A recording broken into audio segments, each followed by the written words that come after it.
Don't make these mistakes when you're renovating your home. Number one, not renovating your home. I think one of the number one mistakes is not doing anything. We're in the perfect example of it here. Casa de la Loving. Yeah, bienvenido Maison de Manor. We're trying to learn Spanish and some French, yes. Welcome to my den. You guys have probably seen this in some other videos. I bought this house in 2022. Yes. It was built in 1954. Old school. Old school. We are the second owners of this fine home. And you've decided there's some renovation to do. There is. So that's the mistake you're not going to make, is just sitting on it like it is. Wood paneling from the 70s, outdated. You can't just leave that around. But you can't buy it anymore either. It's true. It'll be on Craigslist soon if you want to buy some wood paneling. I mean, this home is the perfect example, right? I bought this at $370. It was recently assessed at $422. It got some appreciation less than a year. You can't not renovate it if you want to make a return on your investment. Correct. There's a lot of people, you get focused on the dollars of it, and then you forget, I got to live in this house. Like, this is my house. Unless you're selling it 30 days from now and you're flipping it, you probably want to make it the way you want it. I think it's a big mistake people make, is they get into a house, they have all these grandiose plans in their head, but then they just never do anything. Next thing you know, they're selling the same house 5 years later with no updates. Nothing trendy, no changes whatsoever. And you're going to miss out on dollars because of that. Which, that's a nice segue to number two. Don't over renovate. If you live in a neighborhood and every single house is selling for $600,000, don't renovate it with finishes and expectations of selling it for $1 million. You can very, very quickly over renovate and price your house way out of what your neighborhood value supports.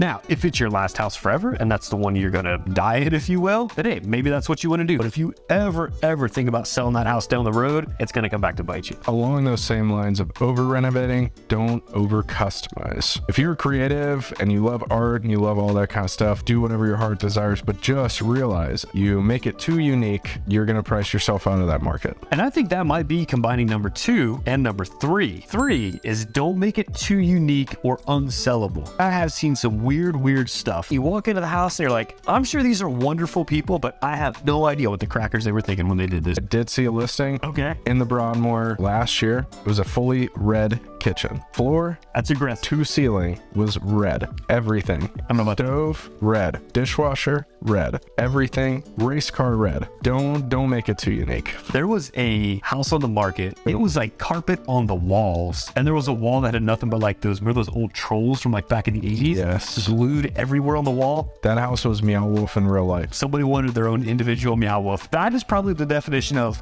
a little too unique and probably, I never like to say unsellable because everything sells at the right price, but it's gonna be tough. They did sell that though. I think that one was so freaking unique. It's why it actually sold. Yeah. Full wall of trolls, sold. If you're gonna over unique it, go big. Go big.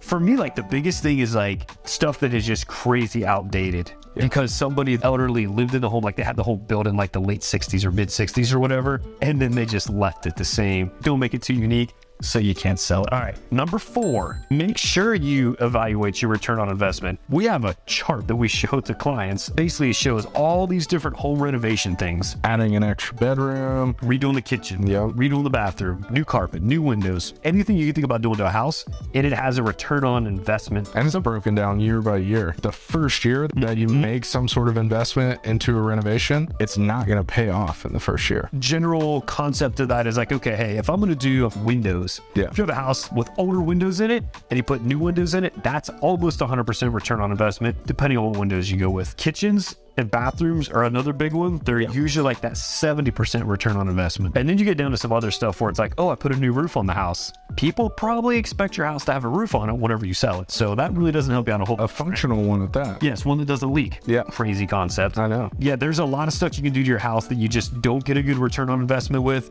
Yeah. So think through those things, do some research, and it varies by area too. So what is true here in Colorado may not be true in the Midwest or on the coast. I've got this old terracotta replica tile. I feel like I'm in a hacienda. Should I put straight from Italy 36 by 36 travertine marble inside of this room? Am I going to see a return on that investment? I think you might be over improving for your neighborhood and getting a bad return on investment. Should I lay down some LVP in here? Great choice. You just got to think through like, hey, what's my return on investment going to be? It's not just all about the numbers and, oh my gosh, what's my house going to sell 4 or 5 years from now? But hey, you're going to live in a house too. So you want to make it nice so that fits your style, fits your personality. Keep that return on investment thing in the back of your mind as you're making those design choices. Number 5, make a freaking budget. What happens if you don't make a budget, Sam? you blow whatever budget you didn't make. You just spend a lot of dinero for, you don't even really know what. But like I said, you get all excited about it. You're like, oh, I just bought this new house. I'm going to go do all this stuff to it. First house that I bought over in the Woodland Park, Dunstan Ave. That house smelled like cat pee when I bought it. It was pretty rough.